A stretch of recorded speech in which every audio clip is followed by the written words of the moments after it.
আজকাল প্রচুর মানুষ স্পেশালি ইয়ং জেনারেশনের কিন্তু খুব খুব বড় একটা কমপ্লেন থাকে যে তাদের মুড সুইং হয়ে যায়। প্রতি মুহূর্তেই নাকি তাদের মুড বদলাতে থাকে, এই ভালো তো একটু পরেই খারাপ। কোনো ইনসিডেন্ট ছাড়াই, কখনো কখনো কোনো ফোন কল ছাড়াই বা কোনো টেক্সট ছাড়াই, কোনো ইনফ্লুয়েন্স ছাড়াই তাদের নাকি মুড সুইং হয়ে যাচ্ছে। তো সায়েন্সের ভাষায় এটা একটা ডিসঅর্ডার তো বটেই, একটা সাইকোলজিক্যাল ডিসঅর্ডার, যেটাকে মুড ডিসঅর্ডারও বলতে পারো, কিন্তু ভালো নাম হচ্ছে বাইপোলার ডিসঅর্ডার। নাম থেকেই বুঝতে পারছো যে দুটো ট্রান্সপোলেশন এখানে রয়েছে, অর্থাৎ একটা হাইপার আর একটা হাই। এবার হাই কোনটা আর হাইপার কোনটা কীভাবে বুঝবে? কেউ কেউ বড্ড বেশি ম্যানিয়াক হয়। এই ধরো, তারা কোনো কিছু নিয়ে পড়ে থাকে, আঁকড়ে ধরে রাখে, ভাবতেই থাকে, সেখানে কোনো কনক্লুশন নেই, ভাবনার শেষ নেই, অথচ তারা ভাবতেই থাকছে। তখন তাকে আমরা সেটাকে বলছি হাই পিরিয়ডিক মুড ডিসঅর্ডার, যেটাকে ম্যানিয়াক বলা হয়ে থাকে। আরেকটা ঠিক উল্টো, লো ডিপ্রেসিভ, মানে তার কোনো কিছুই ভালো লাগে না এবং কোনো কিছুই তার ইন্টারেস্টিং মনে হয় না। ইভেন যদি একটা এক্সাম্পল দিই, ধরো রাতে সে একটা কবিতা লিখেছে, যেটা রাতে লিখবার সময় তার সাংঘাতিক একটা এক্সাইটমেন্ট ক্রিয়েট হয়েছে, বা যে একটা সুন্দর লেখা লিখলাম, একটা ভালো লেখা লিখেছি, কিন্তু সকালে উঠেই তখন তার মনে হয় কি হবে এসব করে, সবই তো বৃথাই, লেখার কি মানে আছে? সবটাই কিন্তু ভীষণ ভীষণ ভীষণ ডেঞ্জারাস। তাহলে এই হলো বাইপোলার ডিসঅর্ডার, যার হাইটাকে আমরা বলছি ম্যানিয়াক এবং লোটাকে বলছি ডিপ্রেসিভ।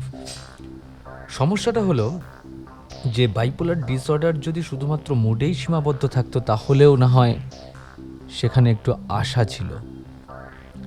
নিরাশার কারণটা হচ্ছে এর প্রবলেম অনেক বেশি ডিপ। ঘুম তো চলে যায়, ওয়ার্ক পারফরমেন্স, যে কাজটা করে তার পারফরমেন্সের এফিসিয়েন্সি কমতে থাকে, রিলেশনশিপে, বন্ধুত্বে, পারিবারিক সম্পর্কে একটা মারাত্মক খারাপ প্রভাব পড়তে শুরু করে। আর ট্রিটমেন্ট, এখনও অবধি তো সরাসরি কোনো ট্রিটমেন্ট নেই। হ্যাঁ, কিছু কিছু ওষুধ নিশ্চয়ই আছে, কিছু কিছু থেরাপি নিশ্চয়ই আছে, তবে সবটাই যেন মনে হয় ইনডাইরেক্ট। ধরো, যদি তুমি মেডিসিনের কথা বলো, মুড স্টেবিলাইজার নামে কিছু ওষুধ রয়েছে, যেমন লিথিয়াম। এছাড়া কিছু অ্যাটিপিক্যাল অ্যান্টিসাইকোটিক্স রয়েছে, যেমন কুইটিয়াপাইন। এই ওষুধগুলো কিছুটা এই ধরনের মুড ব্যালেন্স করতে হেল্প করে। অ্যান্টি ডিপ্রেশনস তো এখন তোমরা অনেকেই জানো, কিছু কিছু ওষুধ আছে যেগুলো নাকি ডিপ্রেশন তাড়ায়, কিন্তু ওষুধকে বড্ড বেশি খেলো লাগে যদি কোনো মানুষ তার ইচ্ছা শক্তি হারিয়ে ফেলে। টক থেরাপি ভীষণভাবে ইউজ হয়, সেখানে সাইকো এডুকেশন ইউজ হচ্ছে, কগনিটিভ বিহেভিয়ারাল থেরাপি ইউজ হচ্ছে, ফাংশনাল রেমিডিয়েশন ইউজ হচ্ছে, ফ্যামিলি ফোকাসড সাইকোথেরাপি হচ্ছে, interpersonal social rhythm therapy, integrated care management, আরও কত ভারী ভারী নাম আছে থেরাপিতে।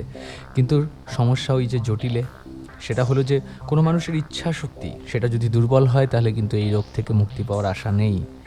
এই বাইপোলার ডিসঅর্ডার কিন্তু এখন ঘরে ঘরে, হয়তো তোমার পরিবারে বা তোমার খুব কাছের বন্ধু, হয়তো বা তোমার ভিতরেই লুকিয়ে রয়েছে এই বাইপোলার মুড ডিসঅর্ডার।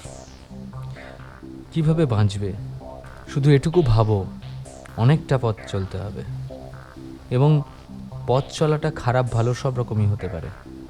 খারাপটাও যদি তুমি এনজয় করতে শিখে যাও, যে আজকের রাস্তাটা কি কঠিন, ওয়াও, এটাও আমাকে জয় করতে হবে।